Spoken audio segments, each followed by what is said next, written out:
Portanto, este estudo surgiu no âmbito do mestrado em Ciências da Família, que tinha uma especialização que era orientação em mediação familiar, e quando falamos em mediação familiar falamos naturalmente em divórcios e responsabilidades parentais. E é nesse âmbito que surge esta ideia, também porque o divórcio tem vindo a aumentar em Portugal, e eu considero que a mediação familiar pode ser uma boa resposta às famílias que estão a passar por situações de divórcio.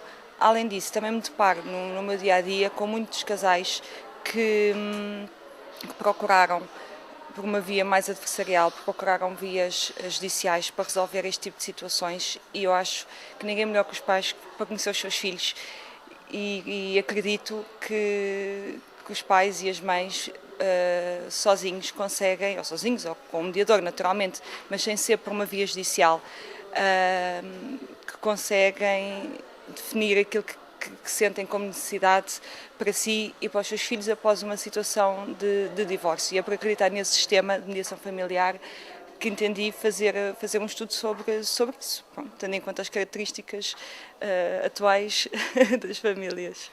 E quais são os fatores que influenciam a vida conjugal? São tantos, ou seja, as famílias que estão inseridas numa sociedade, ou seja, tudo interfere, não é? Na conjugalidade. Claro que temos fatores mais de ordem relacional ou ordem comportamental, mas quer dizer, só o próprio ciclo de vida da família obriga aos casais a ajustarem-se permanentemente, ou quando casam, ou quando têm o primeiro filho, ou quando os filhos vão para a escola, ou quando os filhos saem da escola e saem de casa, ou seja, durante toda a vida há ajustamentos que vão sendo feitos, ou seja, só o ciclo de vida é sempre um desafio para as famílias. Naturalmente que a falta de comunicação, a nível relacional, por exemplo, falta de comunicação, o afastamento, problemas de ordem sexual, por exemplo, são sempre desafios que as famílias têm que enfrentar. Questões do trabalho, por exemplo, as horas que as pessoas hoje em dia passam fora de casa e passam a trabalhar, também requer muitos ajustamentos nas famílias, questões de ordem religiosa, famílias de origem, quer dizer, são tudo fatores que influenciam, quer dizer, a vida conjugal, quer dizer, a nível comportamental, por exemplo, sei lá, questões de violência, questões de consumos, sei lá, tudo influencia. Claro que nós também podemos olhar para os problemas conjugais como uma forma dos casais ultrapassar e transformarem determinados padrões ou regras até do funcionamento do próprio casal e tornar as famílias mais resilientes. Portanto, nem tudo tem que ser visto como negativo, nem todos os conflitos, nem todas as dificuldades têm que ser vistas como negativas na família e nos casais. Portanto, o importante também é pegar naquilo que é um desafio e tentar transformá-lo em coisas positivas para a família, porque quer dizer, continuam a haver casamentos e continuam a haver casamentos duradouros e todas as famílias têm as suas dificuldades. Portanto, eu acho que, quer dizer, família, pegando naquilo que me perguntou, acho que sim, que a família é influenciada por tudo mesmo.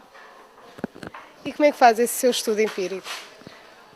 Ora, o estudo foi feito no Gabinete de Resolução Alternativa de Litígios, que é o chamado GRAL, que é, para ser mais simples. O GRAL tem todos os processos de mediação familiar feitos em todo o país. Portanto, para explicar mais ou menos como é que funciona, portanto, existem listas de mediadores espalhadas no país todo. O processo físico em si vem para as instalações do GRAL. O que é que eu fiz? Portanto, eu fui ter com o GRAL, tive acesso, para efeitos de estudo, naturalmente, aos processos em que os pais tinham chegado a acordo. Portanto, todos os processos, desde que o sistema foi criado como nós o conhecemos, desde junho de 2007 a abril de 2009, que foi o período possível que eu tinha para recolher dados. Portanto, eu recolhi todos os processos em que os pais chegaram a acordo em situação de responsabilidades parentais e divórcio pelo país todo. Pronto, isto equivaleu a 59 processos. O que é que foi feito? Numa primeira fase, portanto, fiz análise documental aos processos, onde extraí onde extraí toda a informação que dizia respeito às responsabilidades no âmbito do sistema familiar, porque aquilo que me interessava saber era exatamente a situação relativa às responsabilidades parentais no âmbito do sistema de mediação familiar. E o que eu fiz foi uma caracterização, quer dos mediados, uma caracterização sociodemográfica, quer uma caracterização do processo em si de mediação, por exemplo, quantas sessões é que, em média, duraram essas mediações, qual é a zona do país onde se fizeram mais mediações, se foram mediações feitas em comediação ou com o mediador sozinho, a relação até do género nas situações de comediação, e interessava-me também caracterizar o acordo em si, portanto, quem é que ficava com a guarda das crianças, portanto, a residência, ao nível das responsabilidades parentais. Atenção, que isto é um estudo feito à luz da legislação anterior, portanto, ainda não tinha saído na altura, quer dizer, saiu a meio do estudo a lei que veio alterar as situações de divórcio e, naturalmente, as responsabilidades parentais, que antes podiam ser definidas de forma individual, e a partir do momento em que a lei sai, a 31 de outubro de 2008, passam a ser definidas de forma conjunta. Pronto. E o estudo foi feito a meio, portanto, muitos processos tinham sido feitos à luz da legislação antiga, mas o que é facto é que o estudo também veio revelar que, mesmo à luz da legislação antiga, já muitos casais optavam por regulação de responsabilidades parentais conjuntas. Pronto, portanto, numa primeira fase foi feita então uma análise estatística de todos estes dados. Isto envolveu uma metodologia quantitativa, não é? Depois, esses dados trabalhados, foram realizadas um conjunto de entrevistas a peritos, numa primeira fase, para comentarem estes primeiros dados estatísticos, estes dados provisórios, e numa segunda fase para aprofundar alguns conceitos teóricos, como o superior interesse da criança, como o próprio conceito de responsabilidades parentais, que na altura era uma coisa que se falava muito, mesmo porque a lei saiu e havia muita necessidade até de pensar um bocadinho sobre isso. Pronto, portanto, desses 59 processos foi feito o seguinte: primeiro, metodologia quantitativa ao nível de trabalho estatístico com os dados, quer dos processos, quer dos acordos, quer dos mediados.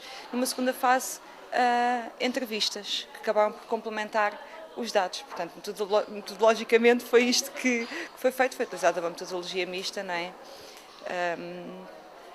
E foi assim, foi feito o estudo empírico. E quais as perspectivas psicológicas da família? Futuras. É assim, isto também pegando um bocadinho naquilo que nós já vínhamos a falar, não é? Um bocadinho atrás, o futuro. O futuro quer dizer que os desafios não são muito diferentes daquilo que vem sendo até agora.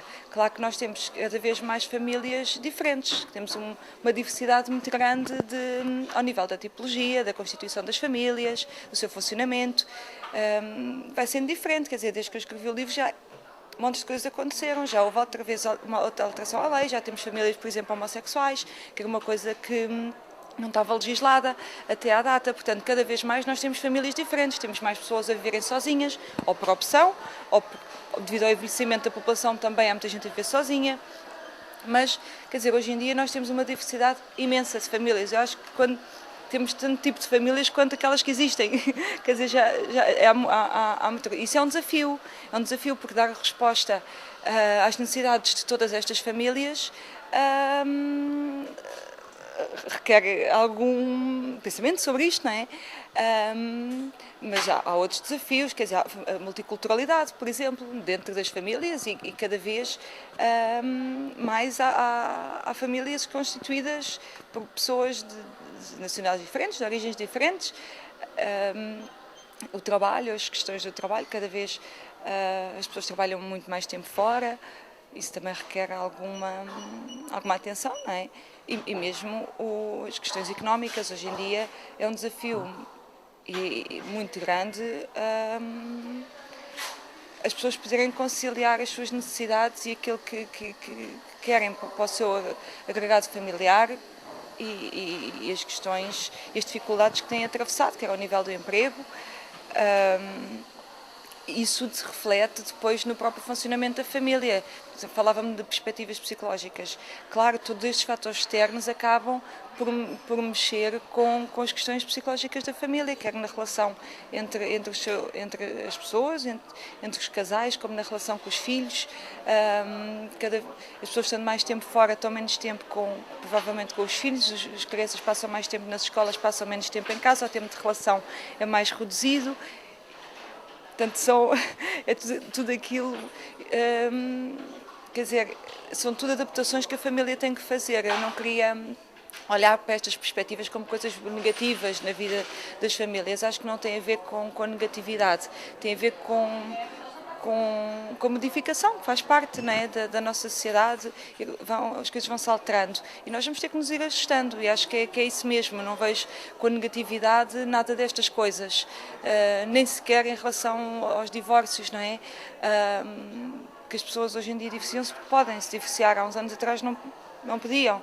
Não é? Passámos épocas da nossa história em que isso não era possível. Hoje as pessoas podem fazê-lo e fazem-no como um ato de escolha, tal como escolheram casar-se, agora fazem outras escolhas, mas eu acho que podemos sempre dar apoio às famílias e ajudá-las a enfrentar todos estes desafios de uma forma que seja bom para elas e bom para a família. E acho que o sistema de mediação familiar é uma ótima resposta às famílias, devia ser mais alargado e mais divulgado.